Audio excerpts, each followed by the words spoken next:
Shalom pemirsa, dimanapun Anda berada, ada suatu sukacita tentunya kita dapat kembali bertemu untuk mempelajari kebenaran firman Tuhan melalui buku pelajaran sekolah sahabat kita, di mana sepanjang satu kuartal ini dengan tema peranan gereja di dalam masyarakat. Tentu kembali kita akan mempelajari hari ini apa yang Tuhan ingin ajarkan kepada kita, agar kita setiap anggota-anggota gereja mempunyai suatu dampak yang positif di mana kita tinggal, di mana kita berbakti, dan di mana kita bekerja. Itulah sebabnya hari ini sebelum kita mempelajari, seperti biasa undang setiap anggota keluarga kita, dan jangan lupa siapkan Alkitab berada di dekat kita sehingga kita dapat membaca secara pribadi ayat-ayat yang kita akan baca dalam pelajaran hari ini. Judul pelajarannya adalah penanaman gereja. Mungkin ada suatu hal yang aneh kita dengarkan, kok gereja ditanam? Biasanya kita melihat pada waktu gereja itu mau dibangun, yang ditanam adalah batu peletakan yang pertamanya. Tetapi apakah ini maksudnya? Karena selain daripada tumbuh-tumbuhan, biji-bijian, buah-buahan yang biasanya ditanam, manakah mungkin bangunan itu ditanam? Tetapi judul pelajarannya adalah gereja, ini adalah penanaman gereja. Kita akan membaca pertama-tama Matius 10 ayat 5 sampai ayat yang ke-10. Mengapa Yesus mengutus murid-muridnya ke kota-kota dan desa-desa sekitarnya tanpa membawa bekal sumber dayanya? Apa yang kita dapat pelajari melalui ayat ini? Kita sama-sama dapat membuka Matius 10 ayat 5 sampai ayat yang ke-10. Ayat yang kelima, di situ dikatakan, judul besarnya Yesus mengutus ke-12 rasul-rasul. Ke-12 murid itu diutus oleh Yesus, dan Yesus berpesan kepada mereka, janganlah kamu menyimpang ke jalan bangsa lain, atau masuk ke dalam kota orang Samaria, melainkan pergilah kepada domba-domba yang hilang dari umat Israel. Ya, banyak juga ini domba-domba yang hilang di kalangan umat Israel. Kamu jangan pergi dulu ke orang-orang Samaria atau ke kota-kota lain, karena di dalam umatmu sendiri masih banyak domba-domba yang hilang. Kemudian di situ dikatakan, pergilah dan beritakanlah, kerajaan surga sudah dekat. Sembuhkanlah orang sakit, bangkitkanlah orang mati, tahirkanlah orang kusta, usirlah setan-setan. Kamu telah memperolehnya dengan cuma-cuma, karena itu berikanlah pula dengan cuma-cuma.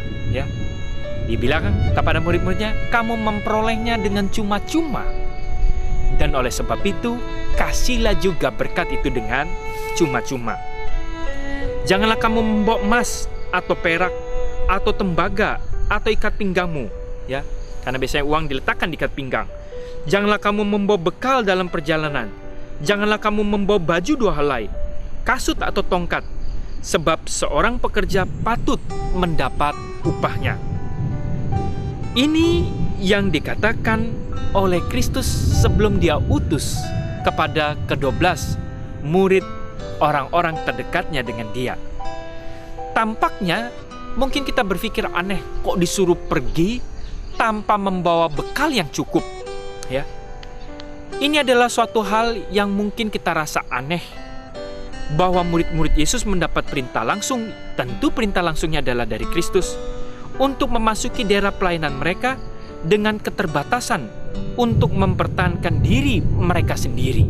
Ya, ternyata ini sebenarnya bukanlah suatu perkataan atau perintah yang aneh.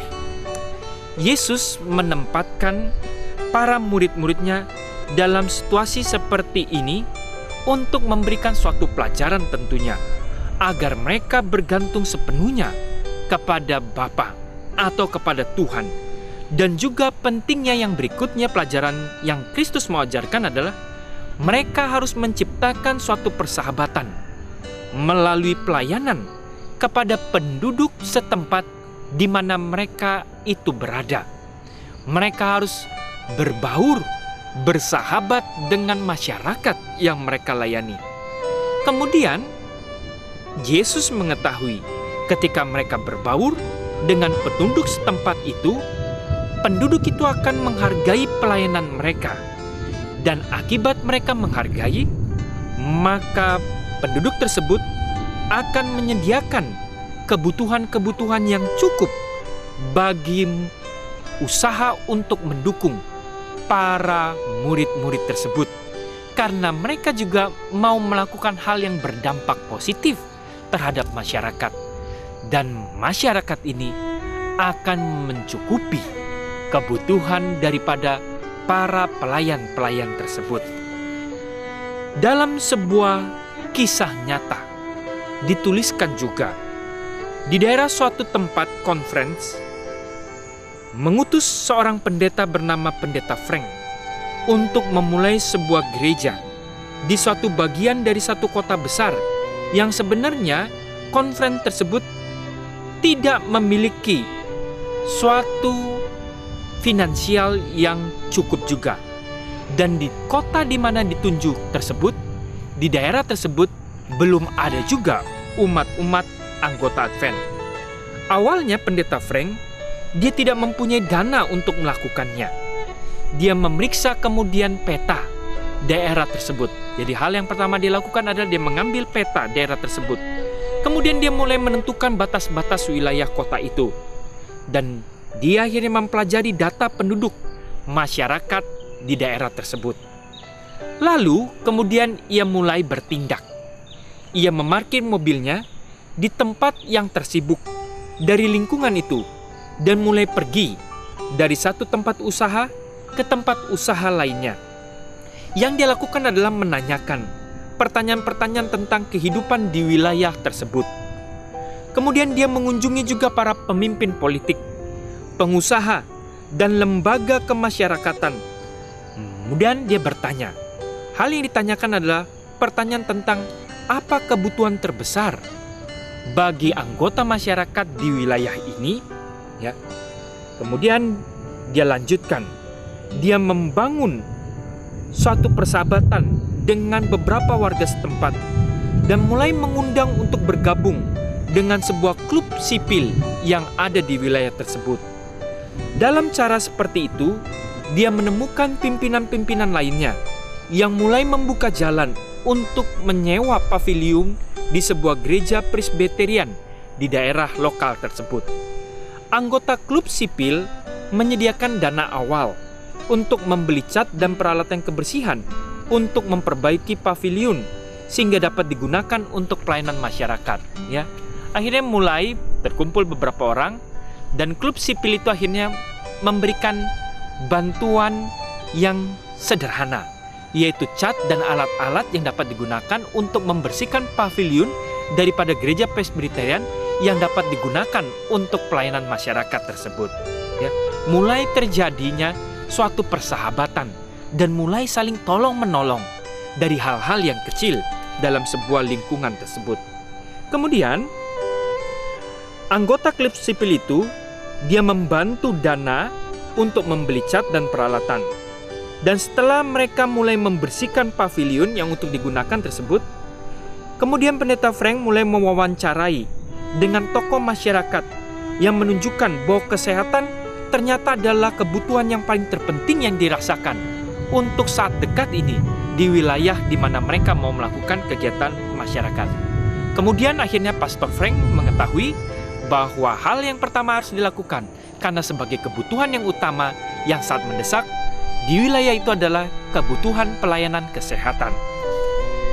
Hal berikutnya, Pastor Frank akhirnya membawa bersama tim sukarelawan yang menjalankan berbagai program pemeriksaan kesehatan dan pertemuan lanjutan di pavilion bagi warga masyarakat.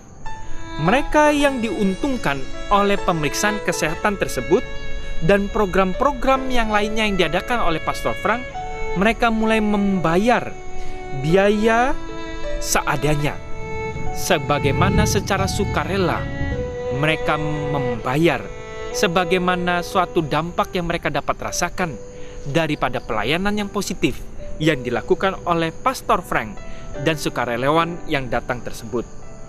Kemudian selanjutnya, hasil daripada biaya-biaya tersebut itu dapat digunakan untuk pengeluaran-pengeluaran yang dilakukan oleh tim Pastor Frank tersebut. Dan cepat, semakin lama, hasilnya semakin berdampak lebih banyak lagi. Orang-orang yang merasa terberkati. Dan akhirnya, segeralah cabang sekolah Sabat dimulai. Ya, mereka tentu bukannya dipaksa, tetapi mereka merasakan suatu dampak yang positif.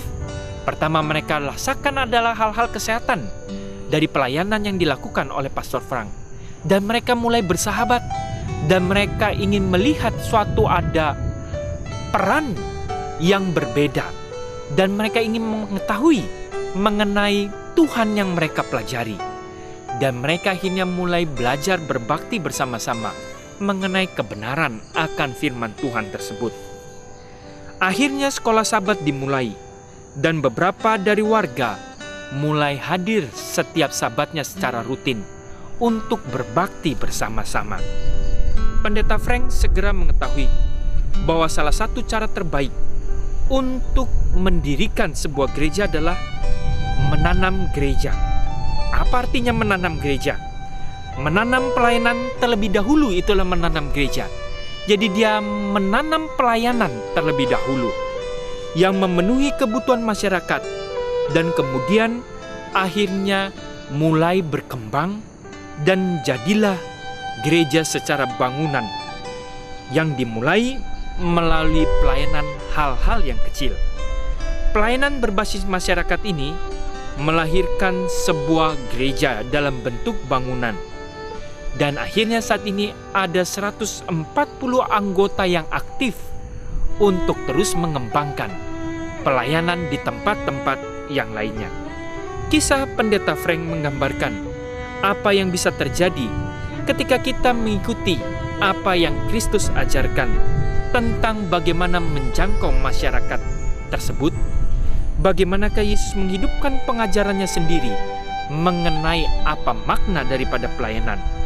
Tentu sepanjang minggu ini dan sampai minggu depan kita akan mulai lagi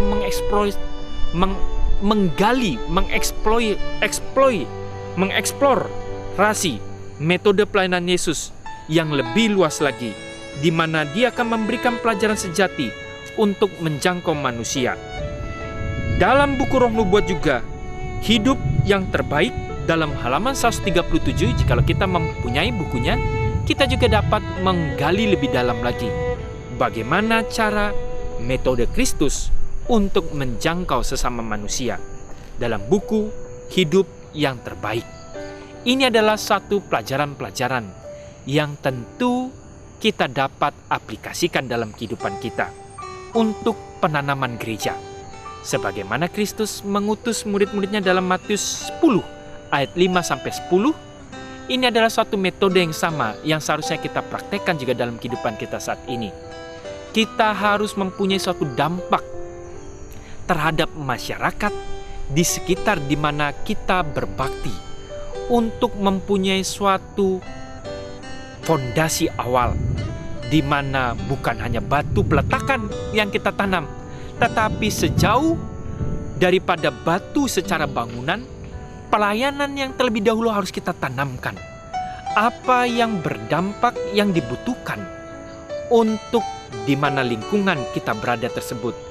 Kebutuhan apa? Kita harus cari tahu. Kemudian dengan pertolongan kasih karunia Tuhan dan dengan bergandengan tangan terhadap sesama anggota-anggota kita, kita terjun di dalam lapangan masyarakat tersebut dengan secara sukarela. Dan dengan begitu mereka melihat ketulusan hati kita, dan mereka akan merasakan suatu dampak yang positif, dan mereka akan dituntun kepada jalan kebenaran dan hidup, yaitu adalah Yesus Kristus sebagai sumber kebenaran ini. Dan mereka akan melihat dalam kehidupan setiap anggota-anggotanya adalah kesaksian yang sama, yaitu adalah kesaksian Kristus dalam hidup yang nyata. Ini adalah suatu pelajaran kepada kita hari ini, bagaimana gereja itu mau ditanam. Bagaimanakah kita juga mau menanamkan mengenai bibit gereja yang sesungguhnya, yaitu Kristus, dalam kehidupan yang nyata saat ini. Biarkanlah melalui pelajaran ini menjadi suatu berkat kepada kita dan seluruh keluarga kita. Tuhan Yesus memberkati.